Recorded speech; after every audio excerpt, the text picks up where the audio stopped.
Halo dulur. Assalamualaikum warahmatullahi wabarakatuh. Selamat merdeka. Perkenalkan, nama saya Wilidai Onamlai Muslim. Nama panjangnya, kalau nama dukunya Wilidai Namali ya itu. Asal saya dari Malang, Jawa Timur. Terus ini sekarang saya lagi di Jogja, tepatnya di Kabupaten Bantul ya, untuk rekreasi dan menuntut ilmu. Sudah 6 tahun tapi belum lulus. Ya begitu. Saya dulu itu sebenarnya bukan dari keluarga seniman, tapi ya keluarga penjahat. Saya itu dulu, jadi penjahat itu penjahit hebat. Ibu saya penjahit, bapak saya servis mesin jahit. Nah begitu. Apalagi mas pertanyaannya mas? Aktivitas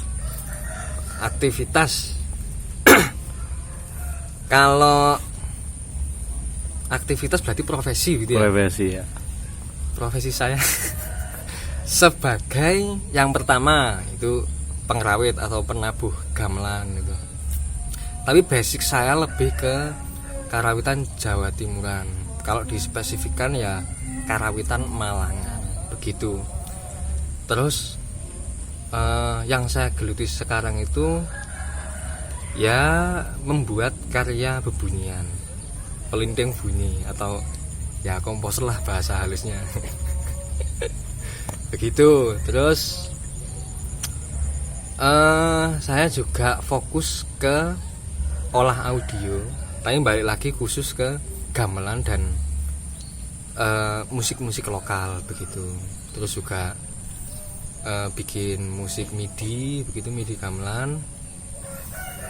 Terus desain instrumen musik juga beberapa saya, tapi yang baru jadi hanya satu, yang baru goal.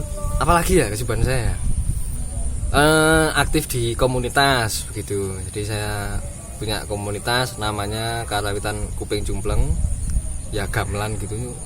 Terus ada lagi Bala Makarat, terus Matur Suwung. Terus saya juga aktif di Malang di Jomblo Ensemble begitu. Ada karya yang baru-baru diciptakan nggak? Misalkan dari hubungannya sama kampus penciptaan gitu, ada nggak ya? Oh ya. Kalau karya ya saya sedikit kalau di kampus itu. Paling kemarin tuh yang terakhir judulnya Janur Jenar, itu yang karya terakhir saya di kampus. Ya insya Allah nanti kalau saya diperbolehkan tugas akhir ya saya bikin karya lagi gitu. Cuman saya lebih senang bikin karya untuk project pribadi begitu. Biasanya di Karawitan Kuping Cumpleng itu saya sudah menelurkan sekitar 7 karya gitu, tapi belum jadi albumnya. Terus di Matur Suwung saya baru 1 karya, di Bala Makara 2 karya itu. Terus sisanya karya-karya pribadi untuk misalkan kolaborasi. Kalau album yang sudah jadi itu tahun 2017 itu album kolaborasi dengan Pak Rene Lislov itu. Judulnya Message from the Outer Realm. Waduh, kemegil sangkem gue. Ya nanti bisa dicek di SoundCloud gitu, ada itu. Ada alamatnya ya? Ada alamatnya. Alamatnya apa mas? Ya nanti saya kasih lah ya. Oke. SoundCloud itu. Tapi kayaknya baru itu aja yang saya upload. Yang setelah 2017 itu saya jarang banget ngupload karena pengen saya kumpulkan dulu karya-karya semuanya, terus baru saya mixing ulang, mastering ulang, baru dimasukkan di akun platform media sosial gitu. Kalau yang berkenaan sama yang apa tadi judul Sesi Jenar tadi ya? Apa ya? Sesi Jenar ya? Judulnya apa? Janur Jenar. Janur Jenar. Itu bisa cerita sedikit nggak mas? Yang terbaru, karya terbaru itu? Yang di kampus itu ya? Yang di kampus itu. Ya, yang di kampus. Jadi judul Janur Jenar itu judul keseluruhan karya saya.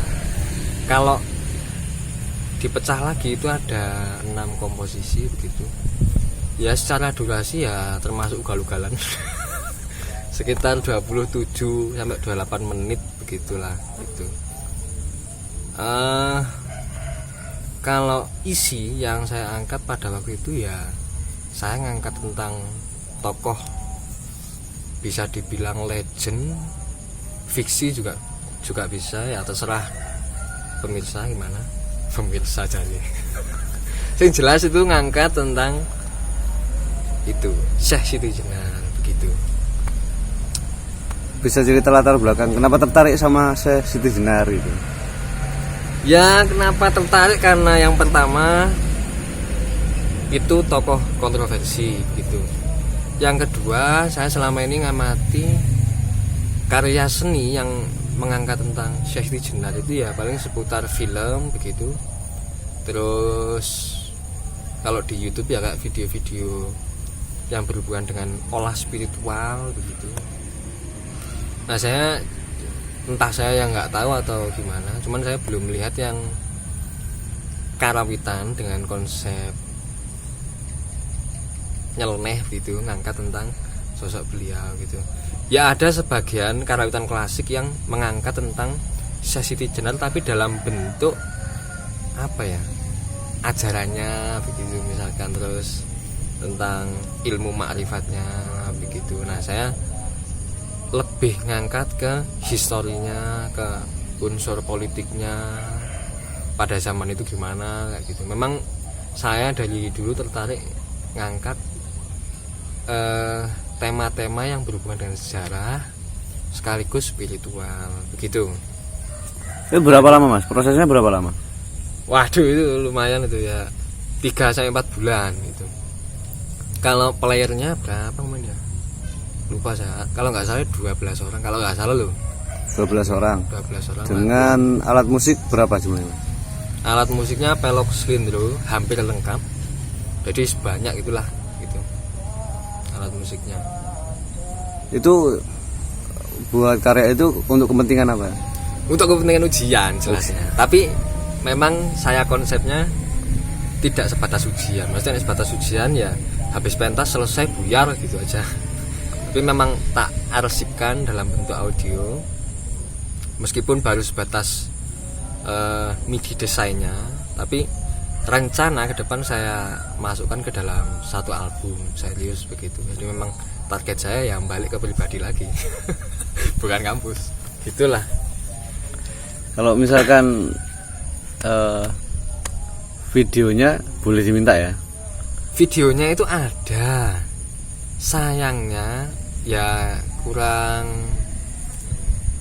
gimana ya, kurang musikal gitu, maksudnya elemen-elemen bunyinya jadi kurang ngangkat karena di videonya. Mungkin karena yang bisa di render audionya hanya beberapa track tertentu, jadi saya belum bisa ngasih videonya. Ya paling cuplikannya aja lah paling gitu.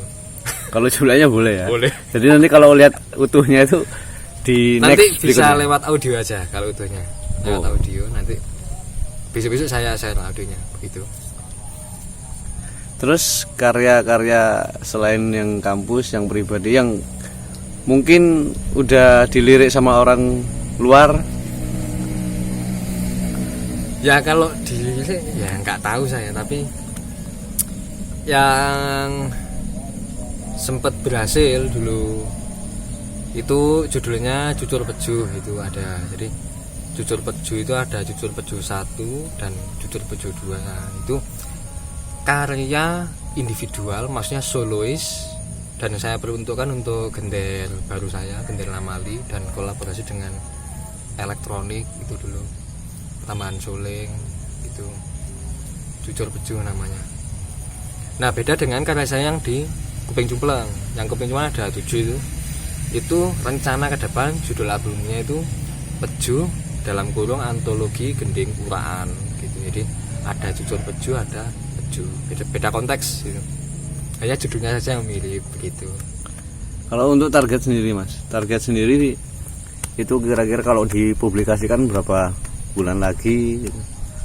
Pokoknya ini saya lagi mixing. Jadi karya-karya lama itu tak kumpulkan semua, terus tak pilah-pilah ke dalam beberapa file album. Ada yang single, ada yang demo, ada yang album full itu seperti yang Message from the Outer Rim, sama yang Janu Jenar itu rencana full, itu sama yang Pejuh antologi Gending Uraan kedepannya, tapi gak tahu jadinya kapan gitu ya. Pokoknya selesai olah audio itu baru nanti saya upload di platform musik begitu. Apalagi Mas pertanyaannya Mas? Untuk ini strategi berkarya. Waduh. Ini sangat penting nih, strategi berkarya ini. Agak berat ini. Jadi tak kasih intronya dulu. Karya apapun, karya musik apapun itu, setuju atau enggak setuju, terus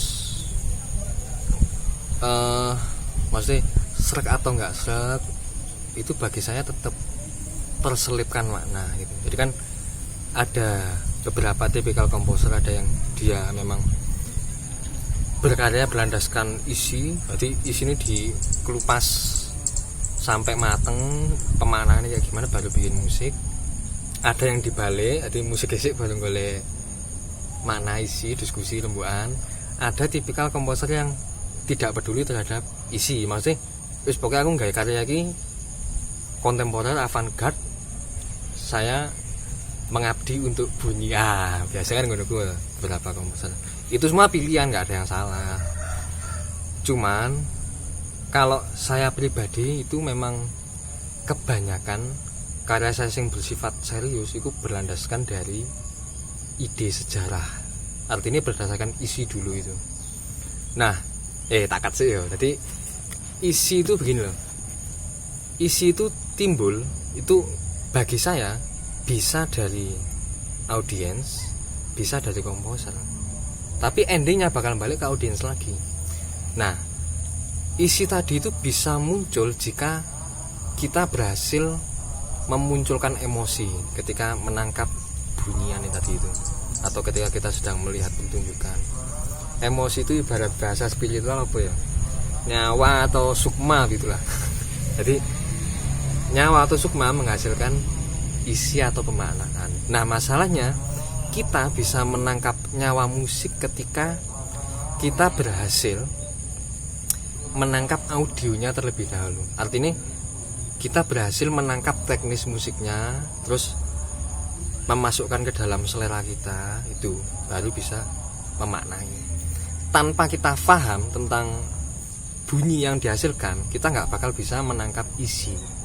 Nah, itu sebagai landasan saya untuk berkarya. Maksudnya saya berusaha memahami peta tersebut.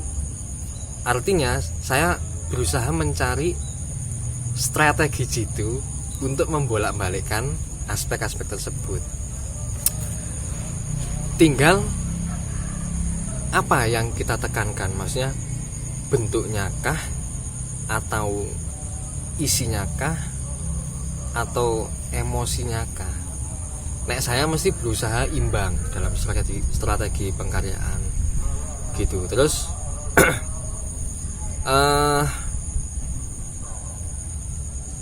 masalah tag audio itu bagi saya sangat penting. Tag audio itu bahasa lainnya ya tag repertoire atau informasi metadata.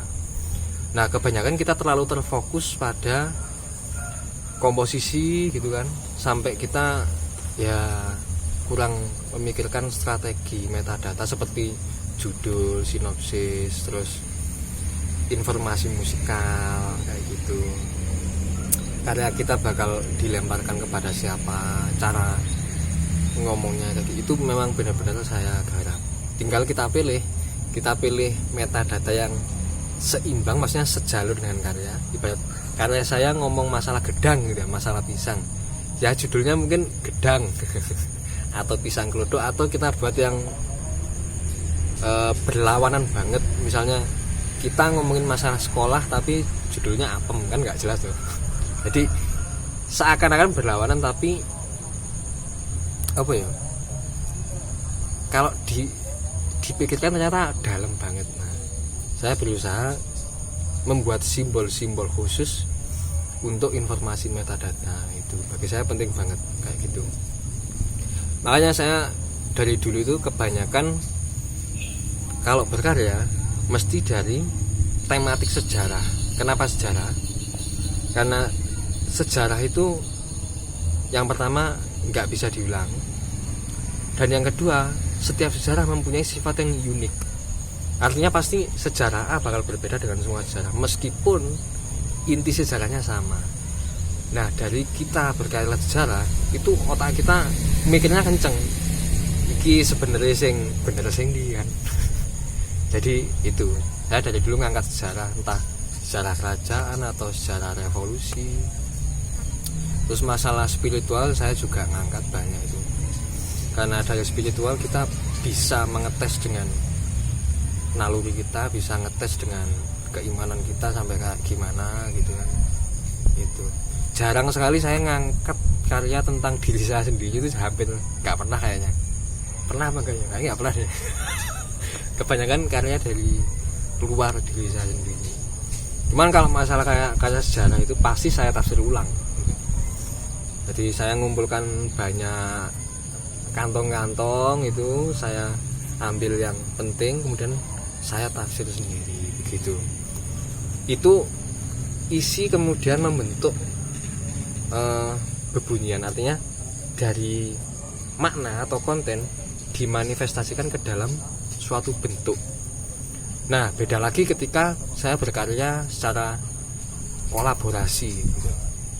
Kolaborasi yang dimaksudkan adalah sejenis improvisasi gitu loh. Ketemu si A, ketemu Siti misalkan. Siti, kamu bisa main apa? Saya bisa main rebab. Oh, aku juga bisa main kendang. Ayo kita kolaborasi. Nah, kita kan ketemu biasanya berdasarkan keselarasan sumber bunyi. Ada sumber bunyi yang nyambung gitu tadi. Artinya kalau kita berkarya berdasarkan maknanya dulu, itu kebanyakan buyar. Karena saya dulu pertama ya gitu. Akhirnya kalau saya berkarya kolaborasi, pertama ya kita langsung bikin musik, jamming di tempat, improvisasi di tempat. Setelah musiknya jadi, kita baru rembukan. Kok kayaknya musik yang judulnya A tadi itu bagusnya itu kayak gini ya, maksudnya saya merasanya kayak gini ya. Jadi ya saya nggak anti semua, nggak anti musik ke makna atau makna musik. Saya lakukan semua tergantung situasi dan kondisi begitu. Ya begitulah strategi berkaryanya. Cuman yang pasti fokus saya ini di karawitan gamelan itu. Nek karawitan kan dia masalah seninya, nek gamelan kan mediumnya begitu. Gamelan apa medium saya hampir semua gamelan gitu. Cuman pengolahannya saya yang berusaha ambil beda dengan komposer lain gitu. Makanya saya lebih fokus ke penggabungan pelok slindro tanpa kita berusaha mengeropakan diri, membaratkan diri atau menjawakan diri. Nah gitu. Terus ya metal juga saya geliti gitu, meskipun nggak banyak gitu, tapi memang saya cita-cita saya kalau bisa imbang antara kerja metal dan kerja karawitan gitu. Kalau untuk bikin alat musik, jadi kalau instrumen baru saya pernah bikin di tahun 2016 akhir. Intronya gini, di Jawa kan ada 3 jenis gendel. Yang pertama adalah gendel panembung yang paling rendah oktavnya, ada laras selindro dan pelok. Terus gendel barung itu ada selindro, pelok barang dan pelok bem. Nah, gendel penerus itu juga ada selindro, pelok barang dan pelok bem. Artinya ketika saya berusaha membuat komposisi yang butuh gabungan semua laras, nah kan kalau nyewa sanggar kan ya harus muter-muter gini kan susah payah kan ya. Jadi saya berusaha bikin instrumen yang fungsinya itu ada beberapa. Yang pertama, ketika saya bikin komposisi untuk penggabungan semua laras, saya dengan mudah kan tinggal gini aja, satu rancak gitu. Kemudian sisi positif yang kedua itu saya bisa pentas secara mandiri, secara solois. Jadi nggak perlu ditambah ini gitu. Karena gendel saya itu saya desain ya supaya bisa menampung hampir semua nada, tapi nggak semua ya, hampir semua nada dan oktav itu tadi. Jadi ketika kita show off dengan solo pair ya itu sudah cukup mumpuni lah gitu. Itu kalau yang gender saya, namanya gender Namali, nanti bisa dilihat fotonya di Instagram atau di mana gitu. Nah, berkenaan dengan Instagram, kalau misalkan publik ingin mengenal Mas Willy lebih jauh, kita bisa tahu karya-karya Mas Willy, boleh minta Instagramnya. Jadi Mas Willy silakan share ke teman-teman. Oh ya, Instagram saya Wilida Onamlai itu Instagram pribadi. Kalau Instagram saya sebagai komunitas ada Karautan Kuping Jumpleng, ada juga Tabuh Namali Record itu tadi. Kalau karya di IG itu ya hanya sebatas cuplikan lah untuk bumbu aja biar kelihatan keren. Dulu saya tuh sering ngupload di YouTube, namanya ya sama Willy Dayo Namai Muslim gitu. Tapi setelah itu nggak tak update lagi gitu. Ya paling ke depan mau tak upload mungkin beberapa video dengan durasi pendek saya upload gitu. Yang pasti di SoundCloud ada karya album saya dengan profil ini, yang itu Message from the Outer Realm, bisa dicari sendiri. Itu besok-besok saya upload di Bandcamp dan mungkin juga Spotify kalau bisa. Gitu ya, itu tadi semua tentang profil dan strategi saya dalam pengkaryaan. Intinya saya ini fokus di gamelan, itu saja, fokus di gamelan, bisa klasik tapi lebih ke Jawa Timuran, Malangan, bisa juga ke ranah ugal-ugalan. Nanti kalau saya bilang kontemporer, wah ini sok kontemporer. Bilang avant-garde, mana avant-garde mau pakai gamelan. Nah nanti gitu kan ya, ugal-ugalan aja lah ya, uraan gitu. Terus olah audio juga saya menggeluti. Kalau teman-teman minat rekaman gamelan ya bisa hubungi saya, atau bikin komposisi dengan MIDI gamelan bisa hubungi saya gitu. Ya itu saja penutupnya. Pakai nggak ini pesan-pesan gitu nggak Mas? Boleh pakai pesan-pesan. Kayak orang tua aja deh. Ya pesan saya ya, bagi yang pelaku gamelan, semacam pengrawit dan penabuh itu, teruslah berjalan di situ, jangan goyah gitu. Karena biasanya pengrawit itu godaannya banyak, jadi sulit untuk konsisten di jalannya gitu. Pokoknya melaku terus saya lah ya. Terus bagi pelaku kreatif seperti komposer atau mungkin penggarap MIDI ya jangan takut gitu. Wani mati lah kayak gitu, karena kita sudah terlanjur nyemplung di lautan yang luas ini. Kalau balik lagi ke pantai yang sebelumnya kan malu gitu ya. Ya mending mati di tengah laut atau kita sampai ke pulau yang berikutnya, begitu. Ya semoga dari semua pengalaman saya bisa menginspirasi meskipun sedikit ya. Kalau ada kelebihan ya alhamdulillah. Kalau ada kekurangan ya tambahi sendiri. Ya begitu saja. Assalamualaikum warahmatullahi wabarakatuh. Semangat terus untuk berkarya dan tetap mencintai tradisi Indonesia. Merdeka.